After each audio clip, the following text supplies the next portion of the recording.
Hi friends, welcome back to the channel. I've been so concerned. I know it hasn't been officially announced in our parliaments or the news isn't talking about it, although you can hear once in a while our politicians slip up and say, we are at war. Trust me guys, we are at war and it's about to get really bad because I am expecting some kind of false flag, or honestly, I believe a nuclear exchange is coming in. There is no way around this.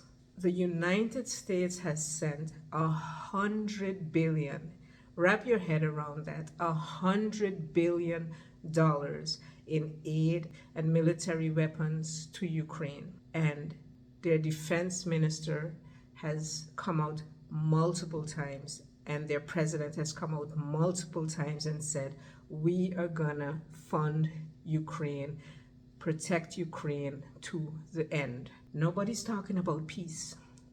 $100 billion from a country that 63% of their population is living check to check is hardly making it. Homelessness is on the rise in the United States. People cannot afford a normal life, and they just sent so much money in this last year to protect Ukraine.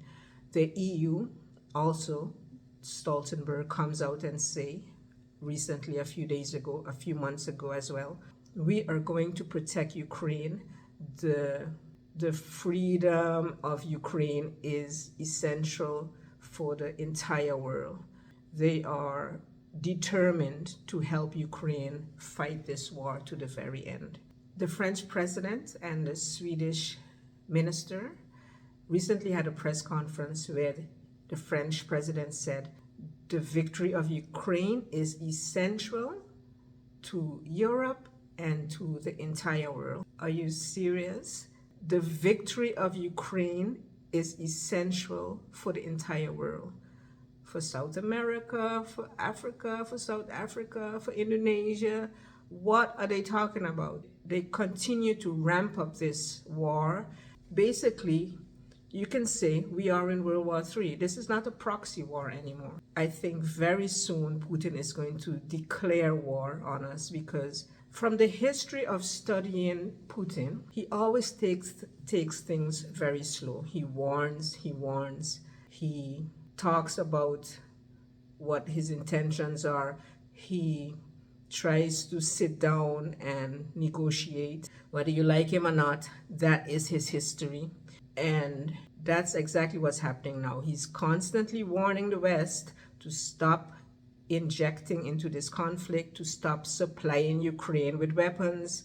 His foreign minister is constantly warning, but at a certain point, they're done.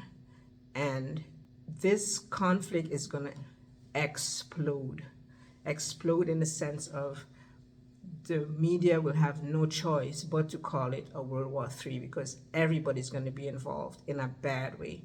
I predict some kind of false flag. But what is behind this false flag? What is behind this ramping up? Let me break it down for you. The West is in trouble, guys, and they know it. The West is in trouble. America is trillions and trillions of dollars in debt. Inflation is higher than they're telling us. A recession is breathing down their neck. The West and Europe are in trouble. And for the past, let's say 3-4 years, they've printed so much money. The dollar is in danger of losing its dominance around the world as the world reserve currency. Many countries are de-dollarizing, getting away from the dollar. They are in trouble. We are seeing the strength of the BRICS nations increase, and many other nations trying to join the BRICS. You see Putin's New Year's address inviting other nations to join, China and Brazil and many other nations, including Saudi Arabia, is trying to join the BRICS and get away from the West.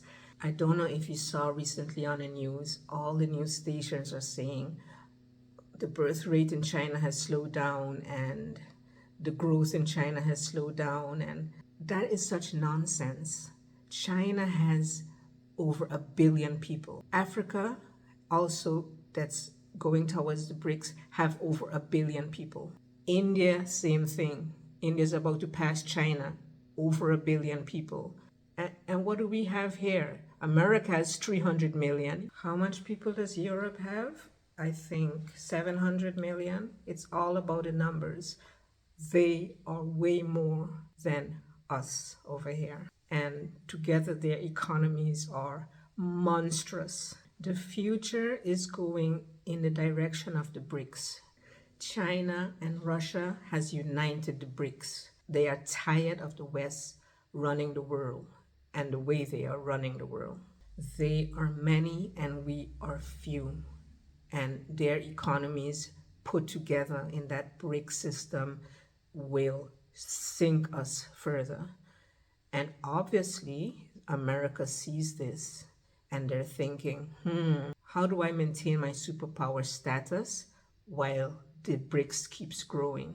And that is what brings us to where we are today. When all else fails, take us to war.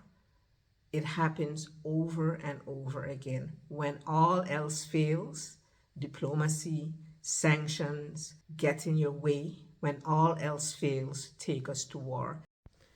The business of China is business, and the business of the US is war. And there's the big difference. So while other countries are putting their money into growing their economies and rising their people out of poverty, the West is putting money into military complex, aiding wars, and like I opened in saying, hundreds of billions to protect other countries and other peoples while their own people are living from paycheck to paycheck and hundreds and thousands of them are sleeping on the street. The thing is, I think people are waking up, and I don't think that they're going to keep being able to convince us that all of this is for our own benefit. It's not. And the people are starting to see this. Really bad things are coming, guys. You have no idea what's coming. But the problem is, a lot of people are waking up, but the majority of people are walking with their heads down. And eventually, there is no way around the violence that is about to break out, which is why you see in the media and in governments various ways that they are running a campaign for us to start turning against each other, divide and conquer, to keep us distracted, as opposed to having our attention focused on what is really going on and the 1% that is gobbling up all our resources, hoarding more wealth and doing nothing productive with it. So yeah, guys, let me know if you agree with me in the comments. Always a pleasure to connect with you in the comments or email me. I'll see you again in my next vlog. Stay safe, guys. Cheers.